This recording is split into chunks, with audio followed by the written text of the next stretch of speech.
How long could your family stay afloat if something happened to your income? That's the question that term life insurance is built to answer. It's affordable, straightforward coverage that protects your loved ones for a set period, usually 10, 20, or 30 years. If you pass away during that time, it pays your family a tax-free death benefit to keep life moving forward. But here's what most people don't know. Some term policies now include living benefits, and that changes everything. Living benefits lets you access a portion of your death benefit while you're still alive if you're diagnosed with a critical, chronic, or terminal illness. That includes things like cancer, heart attack, or even needing long-term care. So instead of your policy only helping after you're gone, it can help you survive a financial crisis during the toughest moments of life. It's real protection, not just for your family, but for you.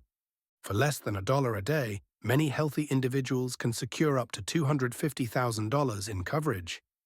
Ask yourself, do I have people who count on me? Could a serious illness wipe out my savings? Am I building a future that deserves protection?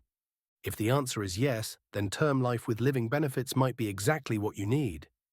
We'll walk you through the options. No pressure, just real answers.